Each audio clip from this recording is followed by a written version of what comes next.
हाँ जी, सत श्री अकाल दोस्तों। जेकर ज्यूइश कम्यूनिटी ਦੇ ਇਕਲੌਤੇ ਦੇਸ਼ ਇਜ਼ਰਾਈਲ ਨੂੰ ਵਰਲਡ ਮੈਪ ਤੇ ਦੇਖੀਏ ਤਾਂ ਰੈੱਡ ਸੀ ਦੇ ਕੋਲ ਇੱਕ ਬੂੰਦ ਦੀ ਵਾਂਗ ਲੱਗਦਾ ਹੈ। ਬੇਸ਼ੱਕ ਇਹ ਕੰਟਰੀ ਛੋਟੀ ਅਤੇ ਬਹੁਤੀ ਪੁਰਾਣੀ ਨਹੀਂ ਹੈ, ਪਰ ਫਿਰ ਵੀ ਟੈਕਨੋਲੋਜੀ ਅਤੇ ਆਰਮੀ ਦੇ ਪੱਖੋਂ ਦੁਨੀਆ ਦੀ ਟੌਪ ਦੀਆਂ ਕੰਟਰੀਆਂ ਵਿੱਚ ਸ਼ਾਮਲ ਹੈ। ਦੋਸਤੋ, ਇਜ਼ਰਾਈਲ ਦੇ ਵਰਲਡ ਮੈਪ ਤੇ ਆਉਣ ਦੀ ਕਹਾਣੀ ਜਿੰਨੀ ਇੰਟਰਸਟਿੰਗ ਹੈ, ਉਨੀ ਹੀ ਇੰਟਰਸਟਿੰਗ ਉਸਦੇ ਸੰਘਰਸ਼ ਦੀ ਹੈ। ਇਜ਼ਰਾਈਲ ਦਾ ਇਤਿਹਾਸ ਅਜਿਹਾ ਹੈ ਕਿ ਕਈ ਵਾਰੀ ਖਤਮ ਹੋਣ ਤੋਂ ਬਚਿਆ। 19ਵੀਂ ਸਦੀ ਵਿੱਚ ਜਿਊਇਸ਼ ਕਮਿਊਨਿਟੀ ਤੇ ਇੰਨੇ ਜ਼ਿਆਦਾ ਅਤਿਆਚਾਰ ਹੋਣ ਲੱਗੇ ਕਿ ਯੂਰਪ ਵਿੱਚ ਰਹਿਣਾ ਮੁਸ਼ਕਲ ਕਰ ਦਿੱਤਾ ਗਿਆ। ਉਦੋਂ ਤੋਂ ਹੀ ਜਿਊਇਸ਼ ਲੋਕ ਆਪਣੀ ਖੁਦ ਦੀ ਕੰਟਰੀ ਦਾ ਸੁਪਨਾ ਲੈ ਕੇ ਜੀ ਰਹੇ ਸੀ ਤੇ ਕਿਵੇਂ ਯਹੂਦੀਆਂ ਦਾ ਕੰਟਰੀ ਬਣਾਉਣ ਦਾ ਸੁਪਨਾ ਪੂਰਾ ਹੋਇਆ, ਆਓ ਜਾਣਦੇ ਹਾਂ ਇਸ ਵੀਡੀਓ ਵਿੱਚ।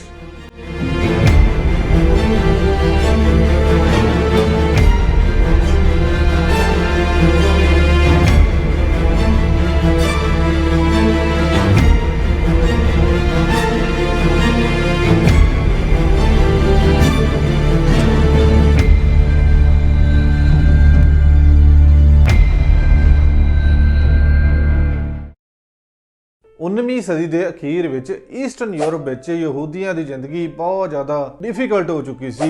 इसे दौरान रशिया ने यहूदियों नूं रहण लई एक लिमिटेड जगह दित्ती, जिसनूं पार्ट ऑफ सैटलमेंट भी कहंदे ने। यहूदी लोकां ते अत्याचार बहुत पहलां तो ही हुंदा आ रहा सी। समय-समय नाल इह होर भी ज़्यादा वधण लग्या। इसलिए यहूदियों ने अलग-अलग देशां विच जाना शुरू कर दित्ता। वो चंगी तरह समझदे सी कि आउण वाला समां उन्हां लई बहुत ही भयानक है। ਤੁਹਾਡੇ ਮਨ ਵਿੱਚ ਇੱਕ ਸਵਾਲ ਜ਼ਰੂਰ ਆਉਂਦਾ ਹੋਵੇਗਾ ਕਿ ਯਹੂਦੀ ਲੋਕਾਂ ਦੇ ਖਿਲਾਫ ਇੰਨੀ ਨਫ਼ਰਤ ਵਧਣ ਦਾ ਕਾਰਨ ਕੀ ਸੀ।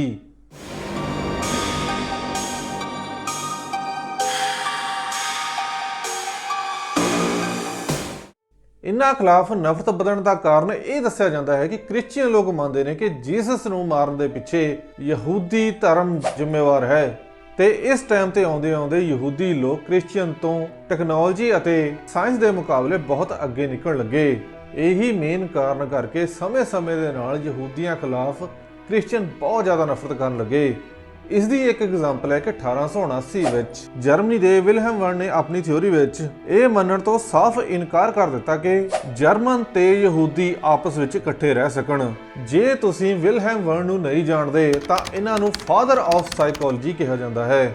ਇਸ ਦੀ ਦੂਜੀ ਵੱਡੀ ਐਗਜ਼ਾਮਪਲ ਰਸ਼ੀਆ ਵਿੱਚ 1880 ਦੇ ਡਿਕੇਡ ਵਿੱਚ ਰਸ਼ੀਅਨ ਗਵਰਨਮੈਂਟ ਨੇ ਯੂਨੀਵਰਸਿਟੀ ਤੇ ਸਕੂਲ ਵਿੱਚ ਲਿਮਟਿਡ ਸੀਟਸ ਐਡਮਿਸ਼ਨ ਲਈ ਜਿਊਸ਼ ਨੂੰ ਦਿੱਤੀਆਂ। 1891 ਤੇ 92 ਵਿੱਚ ਤਕਰੀਬਨ 20,000 ਯਹੂਦੀਆਂ ਨੂੰ ਮਾਸਕੋ ਵਿੱਚੋਂ ਕੱਢ ਦਿੱਤਾ ਗਿਆ। ਵਕਤ ਬੀਤਦਾ ਗਿਆ ਪਰ ਹਾਲਾਤਾਂ ਵਿੱਚ ਕੋਈ ਸੁਧਾਰ ਨਹੀਂ ਆਇਆ।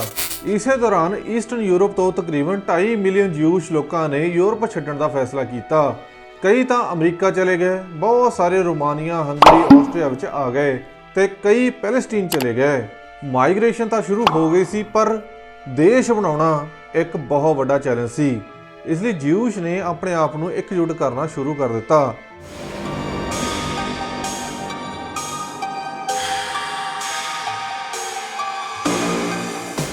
29 ਅਗਸਤ 1897 ਨੂੰ ਬਾਸਲ, ਸਵਿਟਜ਼ਰਲੈਂਡ ਵਿੱਚ ਇੱਕ ਮੀਟਿੰਗ ਬੁਲਾਈ ਗਈ। ਮੀਟਿੰਗ ਵਿੱਚ ਸ਼ਾਮਲ ਲੋਕ ਇਹ ਜਾਣਦੇ ਸੀ ਕਿ ਜੇ ਉਹਨਾਂ ਨੇ ਸੰਸਾਰ ਵਿੱਚ ਰਹਿਣਾ ਹੈ ਤਾਂ ਉਹਨਾਂ ਨੂੰ ਆਪਣੀ ਇੱਕ ਸੇਫ ਕੰਟਰੀ ਬਣਾਉਣੀ ਹੋਵੇਗੀ ਅਤੇ ਇੱਕ ਮਾਡਰਨ ਪੋਲੀਟੀਕਲ ਜਿਓਨਿਸਟ ਕਮੇਟੀ ਦੀ ਸਥਾਪਨਾ ਕੀਤੀ ਗਈ, ਜਿਸ ਦਾ ਪੂਰਾ ਮਕਸਦ ਜਿਊਸ਼ ਲਈ ਇੱਕ ਸੈਪਰੇਟ ਕੰਟਰੀ ਬਣਾਉਣਾ ਸੀ।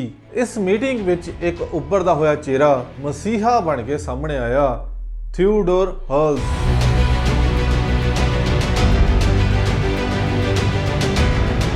ਇਹਨਾਂ ਦਾ ਜਨਮ ਹੰਗਰੀ ਵਿੱਚ ਹੋਇਆ ਸੀ ਤੇ ਪ੍ਰੋਫੈਸ਼ਨ ਵਿੱਚ ਉਹ ਜਰਨਲਿਸਟ ਤੇ ਪਲੇ ਰਾਈਟਰ ਸੀ। ਬਾਸਲ ਮੀਟਿੰਗ ਦੇ ਤਕਰੀਬਨ 18 ਮਹੀਨੇ ਪਹਿਲਾਂ ਵਿਅਨਾ ਦੇ ਇੱਕ ਬੁੱਕ ਪਬਲਿਸ਼ਰ ਨੇ ਇੱਕ ਬੁੱਕ ਪਬਲਿਸ਼ ਕੀਤੀ, ਜਿਸ ਦਾ ਨਾਂ ਸੀ ਦ ਜਿਊਸ਼ ਸਟੇਟ।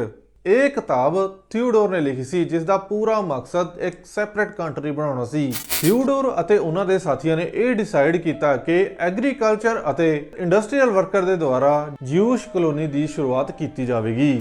ਪਰ ਫਿਲਿਸਤੀਨੀ ਕਿਉਂ? ਕੀ ਹੋਰ ਕਿਤੇ ਦੇਸ਼ ਨਹੀਂ ਬਣ ਸਕਦਾ ਸੀ?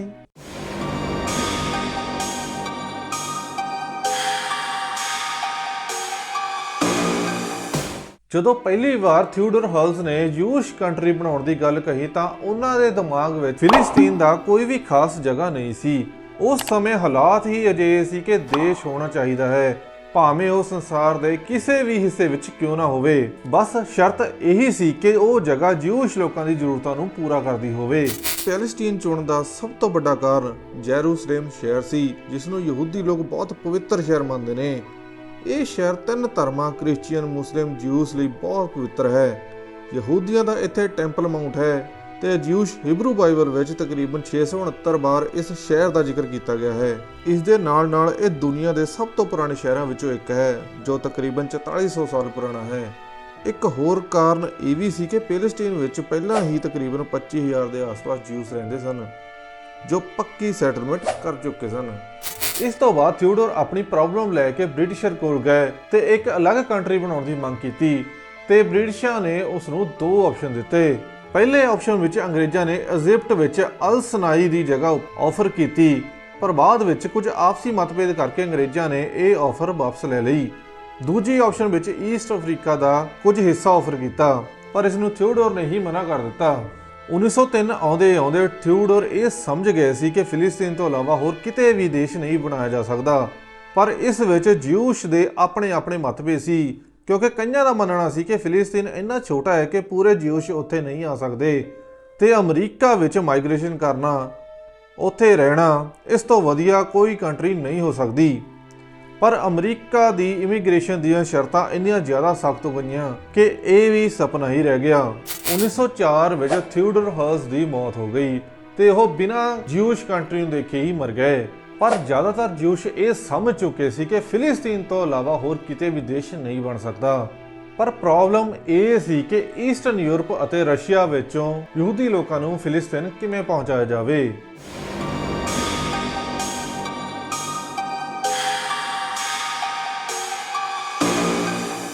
ਜ਼ਿਓਨਿਸਟ ਮੂਵਮੈਂਟ ਕਰਕੇ ਫਿਲਿਸਤੀਨ ਵਿੱਚ ਵਸਣ ਦਾ ਸਿਲਸਿਲਾ ਪਹਿਲਾਂ ਹੀ ਸ਼ੁਰੂ ਹੋ ਚੁੱਕਿਆ ਸੀ, ਪਰ ਬਹੁਤ ਘੱਟ ਲੋਕ ਮਾਈਗ੍ਰੇਟ ਕਰ ਰਹੇ ਸੀ। 1882 ਤੋਂ ਲੈ ਕੇ 1914 ਤੱਕ ਤਕਰੀਬਨ 1 ਲੱਖ ਜਿਊਸ਼ ਫਿਲਿਸਤੀਨ ਪਹੁੰਚੇ, ਜਿਨ੍ਹਾਂ ਵਿੱਚੋਂ ਤਕਰੀਬਨ ਅੱਧੇ ਤਾਂ ਵਾਪਸ ਆ ਗਏ ਕਿਉਂਕਿ ਉਹਨਾਂ ਨੂੰ ਫਿਲਿਸਤੀਨ ਬਹੁਤ ਖਾਸ ਨਾ ਲੱਗਿਆ। ਜੋ ਲੋਕ ਫਿਲਿਸਤੀਨ ਵਿੱਚ ਆ ਕੇ ਰਹਿਣ ਲੱਗੇ, ਉਹਨਾਂ ਨੇ ਜਿਊਸ਼ ਕੋਲੋਨਾਈਜੇਸ਼ਨ ਵੱਲ ਧਿਆਨ ਦੇਣਾ ਸ਼ੁਰੂ ਕਰ ਦਿੱਤਾ ਅਤੇ ਨਾਲ-ਨਾਲ ਇੰਡਸਟਰੀਅਲ ਅਤੇ ਐਗਰੀਕਲਚਰ ਗਰੋਥ ਵੱਲ ਵੀ ਧਿਆਨ ਦਿੱਤਾ। ਇਸ ਸਭ ਵਿੱਚ ਉਹਨਾਂ ਨੂੰ ਆਟੋਮਨ ਅੰਪਾਇਰ ਦੇ ਕਨਸਟੀਟਿਊਸ਼ਨ ਦੀ ਬਹੁਤ ਜ਼ਿਆਦਾ ਹੈਲਪ ਮਿਲੀ। ਕਨਸਟੀਟਿਊਸ਼ਨ ਵਿੱਚ ਇੱਕ ਨਵਾਂ ਲਾਅ ਪਾਸ ਕੀਤਾ ਗਿਆ, ਜਿਸ ਦੇ ਤਹਿਤ ਜੋ ਲੋਕ ਜਿੱਥੇ ਖੇਤੀ ਕਰਦੇ ਨੇ, ਰਹਿ ਰਹੇ ਨੇ, ਉਹ ਜ਼ਮੀਨ ਆਪਣੇ ਨਾਂ ਤੇ ਕਰਵਾ ਸਕਦੇ ਨੇ। ਇਸ ਤਰ੍ਹਾਂ ਜ਼ਮੀਨ ਆਪਣੇ ਨਾਂ ਤੇ ਹੋਣ ਕਰਕੇ ਉਹਨਾਂ ਨੂੰ ਖਰੀਦਣ ਤੇ ਵੇਚਣ ਦਾ ਰਾਈਟ ਵੀ ਮਿਲ ਗਿਆ। ਜੋ ਅਮੀਰ ਜਿਊਸ਼ ਜ਼ਿਓਨਿਸਟ ਮੂਵਮੈਂਟ ਨਾਲ ਜੁੜੇ ਹੋਏ ਸੀ, ਉਹਨਾਂ ਨੇ ਜ਼ਮੀਨ ਖਰੀਦਣੀ ਸ਼ੁਰੂ ਕਰ ਦਿੱਤੀ। ਪਰ ਉੱਥੋਂ ਦੇ ਲੋਕਲ ਅਰਬੀ ਲੋਕ ਯਹੂਦੀਆਂ ਦੇ ਮਾਈਗ੍ਰੇਸ਼ਨ ਨੂੰ ਕਿਸ ਤਰ੍ਹਾਂ ਦੇਖ ਰਹੇ ਸੀ?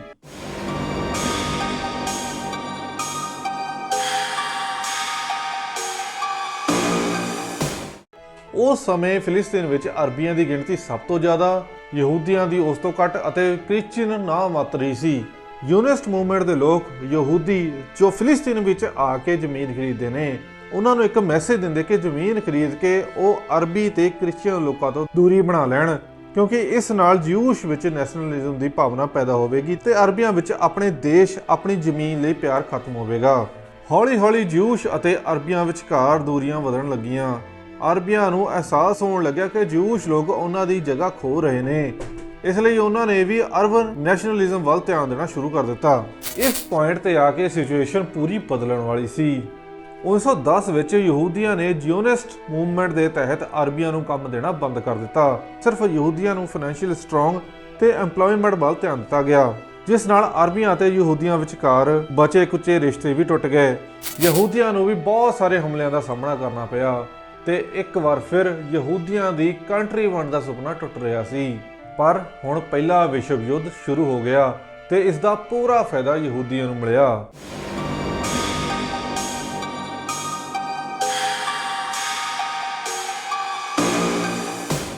1914 ਵਿੱਚ ਜਦੋਂ ਪਹਿਲਾ ਵਿਸ਼ਵ ਯੁੱਧ ਸ਼ੁਰੂ ਹੋਇਆ ਤਾਂ ਫਿਲਿਸਤੀਨ ਉਸ ਸਮੇਂ ਤੁਰਕ ਆਟੋਮਨ ਅੰਪਾਇਰ ਦਾ ਪਾਰਟ ਸੀ, ਜਿੱਥੇ ਤੁਰਕੀ ਦਾ ਸ਼ਾਸਕ ਰੂਲ ਕਰਦਾ ਸੀ। ਵਿਸ਼ਵ ਯੁੱਧ ਵਿੱਚ ਆਟੋਮਨ ਅੰਪਾਇਰ ਅੰਗਰੇਜ਼ਾਂ ਦੇ ਖਿਲਾਫ ਜੰਗ ਲੜਿਆ। ਅੰਗਰੇਜ਼ ਇਸ ਤੋਂ ਇਲਾਵਾ ਜਰਮਨੀ, ਬੁਲਗਾਰੀ ਅਤੇ ਆਸਟਰੋ-ਹੰਗਰੀ ਅੰਪਾਇਰ ਨਾਲ ਵਾਰ ਕਰ ਰਿਹਾ ਸੀ। ਅੰਗਰੇਜ਼ਾਂ ਨੂੰ ਫਰਾਂਸ, ਰਸ਼ੀਆ ਤੇ ਅਮਰੀਕਾ ਵਰਗੀ ਕੰਟਰੀ ਸਪੋਰਟ ਕਰ ਰਹੀ ਸੀ। ਬ੍ਰਿਟੇਨ ਜਾਣਦਾ ਸੀ ਕਿ ਇਨ੍ਹਾਂ ਦੇਸ਼ਾਂ ਵਿੱਚ ਜਿਊਸ਼ ਕਮਿਊਨਿਟੀ ਭਾਰੀ ਸੰਖਿਆ ਵਿੱਚ ਰਹਿੰਦੇ ਨੇ ਤੇ ਗਵਰਨਮੈਂਟ ਤੇ ਵੀ ਪ੍ਰੈਸ਼ਰ ਬਣਾ ਸਕਦੇ ਨੇ। ਬ੍ਰਿਟੇਨ ਨੇ ਅਮਰੀਕਾ ਤੇ ਰਸ਼ੀਆ ਵਿੱਚ ਜਿਊਸ਼ ਨੂੰ ਕਿਹਾ ਕਿ ਬ੍ਰਿਟੇਨ ਫਿਲਿਸਤੀਨ ਵਿੱਚ ਉਹਨਾਂ ਦਾ ਦੇਸ਼ ਬਣਾਉਣ ਵਿੱਚ ਪੂਰੀ ਤਰ੍ਹਾਂ ਹੈਲਪ ਕਰੇਗਾ, ਬਸ ਉਹਨਾਂ ਨੂੰ ਵਰਲਡ ਵਾਰ ਵਿੱਚ ਉਹਨਾਂ ਕੋਲੋਂ ਪੂਰੀ ਸਪੋਰਟ ਚਾਹੀਦੀ ਹੈ। ਪਰ ਬ੍ਰਿਟੇਨ ਨੂੰ ਜਿਊਸ਼ ਤੋਂ ਇਲਾਵਾ ਅਰਬੀਆਂ ਦੀ ਵੀ ਪੂਰੀ ਸਪੋਰਟ ਮਿਲ ਰਹੀ ਸੀ, ਕਿਉਂਕਿ ਉਹ ਵੀ ਫਿਲਿਸਤੀਨ ਨੂੰ ਛੱਡਣਾ ਨਹੀਂ ਸੀ ਚਾਹੁੰਦੇ। ਅਖੀਰ ਜਦੋਂ ਵਿਸ਼ਵ ਯੁੱਧ ਖਤਮ ਹੋ ਗਿਆ ਤਾਂ ਫਿਲਿਸਤੀਨ ਵਿੱਚ ਬ੍ਰਿਟੇਨ ਦਾ ਕਬਜ਼ਾ ਹੋ ਗਿਆ।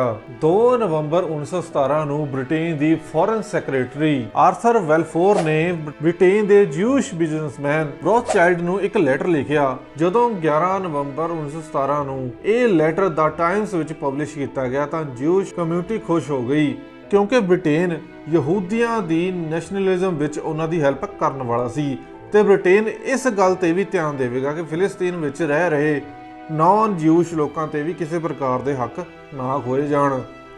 ਹੁਣ ਦੁਨੀਆ ਨੂੰ ਪਤਾ ਲੱਗ ਗਿਆ ਸੀ ਕਿ ਬ੍ਰਿਟੇਨ ਜ਼ਿਓਨਿਸਟ ਮੂਵਮੈਂਟ ਨੂੰ ਪੂਰਾ ਸਪੋਰਟ ਕਰ ਰਿਹਾ ਹੈ, ਪਰ ਫਿਰ ਵੀ ਅਜੇ ਫਿਲਿਸਤੀਨ ਨੂੰ ਯਹੂਦੀ ਕੰਟਰੀ ਬਣਾਉਣ ਵਿੱਚ ਬਹੁਤ ਸਮਾਂ ਲੱਗਣ ਵਾਲਾ ਸੀ।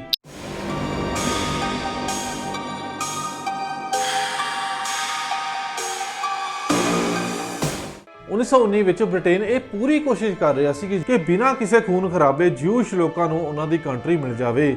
ਫਿਲਿਸਤੀਨ ਵਿੱਚ ਰਹਿੰਦੇ ਅਰਬੀ ਲੋਕਾਂ ਨੂੰ ਵੀ ਜ਼ਿਆਦਾ ਨੁਕਸਾਨ ਨਾ ਉਠਾਉਣਾ ਪਵੇ। ਬ੍ਰਿਟੇਨ ਨੇ ਛੇਤੀ ਹੀ ਇੱਕ ਹੱਲ ਕੱਢਿਆ, ਇੱਕ ਆਫਰ ਦਿੱਤੀ ਕਿ ਜਿਊਸ਼ ਅਤੇ ਅਰਬੀ ਦੋਵੇਂ ਮਿਲ ਕੇ ਗਵਰਨਮੈਂਟ ਬਣਾਉਣ, ਪਰ ਦੋਵਾਂ ਕਮਿਊਨਿਟੀਆਂ ਨੇ ਇਹ ਆਫਰ ਰਿਜੈਕਟ ਕਰ ਦਿੱਤੀ। ਉਸ ਸਮੇਂ ਦੋਵੇਂ ਆਪਸ ਵਿੱਚ ਇੰਨੀ ਜ਼ਿਆਦਾ ਨਫ਼ਰਤ ਵਧਾ ਚੁੱਕੇ ਸੀ ਕਿ ਦੋਵੇਂ ਅਲੱਗ-ਅਲੱਗ ਆਈਡੀਓਲੋਜੀ ਲੈ ਕੇ ਚੱਲ ਰਹੇ ਸੀ। ਸ਼ੁਰੂਆਤ ਵਿੱਚ ਤਾਂ ਬ੍ਰਿਟੇਨ ਨੇ ਜਿਊਸ਼ ਦੀ ਮਾਈਗ੍ਰੇਸ਼ਨ ਵਿੱਚ ਪੂਰੀ ਹੈਲਪ ਕੀਤੀ, ਪਰ 1928 ਵਿੱਚ ਪੂਰੀ ਦੁਨੀਆ ਨੂੰ ਦਾ ਗ੍ਰੇਟ ਡਿਪਰੈਸ਼ਨ ਦਾ ਸਾਹਮਣਾ ਕਰਨਾ ਪਿਆ, ਜਿਸ ਨਾਲ ਸੁਪਰ ਪਾਵਰ ਕੰਟਰੀਆਂ ਕਮਜ਼ੋਰ ਪੈ ਗਈਆਂ ਤੇ ਇਹਨਾਂ ਵਿੱਚ ਗ੍ਰੇਟ ਬ੍ਰਿਟੇਨ ਵੀ ਸੀ। ਇਕਨੋਮਿਕਲੀ ਪਾਵਰ ਘਟਣ ਨਾਲ ਬ੍ਰਿਟੇਨ ਯੂਰਪ ਤੋਂ ਬਾਹਰ ਜਾਣ ਵਾਲੇ ਜਿਊਸ਼ ਦੀ ਮਦਦ ਕਰਨਾ ਬੰਦ ਕਰ ਦਿੱਤਾ।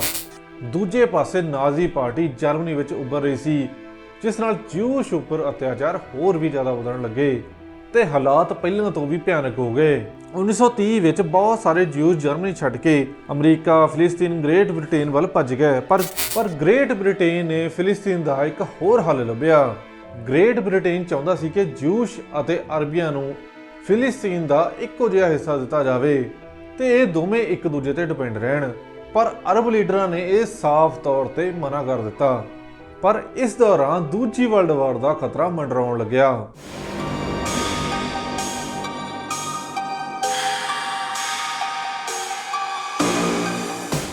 ਗ੍ਰੇਟ ਬ੍ਰਿਟੇਨ ਚਾਹੁੰਦਾ ਸੀ ਕਿ ਅਰਬ ਕੰਟਰੀਜ਼ ਵਰਲਡ ਵਾਰ 2 ਵਿੱਚ ਜਰਮਨੀ ਨੂੰ ਛੱਡ ਕੇ ਉਹਨਾਂ ਦਾ ਸਾਥ ਦੇਣ। ਇਸ ਲਈ ਗ੍ਰੇਟ ਬ੍ਰਿਟੇਨ ਨੇ ਜਿਊਸ਼ ਮਾਈਗ੍ਰੇਸ਼ਨ ਤੇ ਰੋਕ ਲਾ ਦਿੱਤੀ ਤੇ ਮਦਦ ਕਰਨਾ ਬੰਦ ਕਰ ਦਿੱਤਾ। ਇਸ ਨਾਲ ਜਰਮਨੀ ਛੱਡ ਕੇ ਫਿਲਿਸਤੀਨ ਆ ਰਹੇ ਜਿਊਸ਼ ਤੇ ਰੋਕ ਲੱਗਣ ਨਾਲ ਉਹ ਵੱਡੀ ਗਿਣਤੀ ਵਿੱਚ ਹਿਟਲਰ ਦੇ ਕਨਸੈਂਟਰੇਸ਼ਨ ਕੈਂਪ ਵਿੱਚ ਮਾਰੇ ਜਾਣ ਲੱਗੇ ਤੇ ਇੱਕ ਵਾਰ ਫਿਰ ਉਮੀਦ ਬੁਝਦੀ ਨਜ਼ਰ ਆਉਣ ਲੱਗੀ। ਪਰ ਇੱਕ ਹਨੇਰੀ ਰਾਤ ਤੋਂ ਬਾਅਦ ਸਵੇਰਾ ਜ਼ਰੂਰ ਆਉਂਦਾ ਹੈ।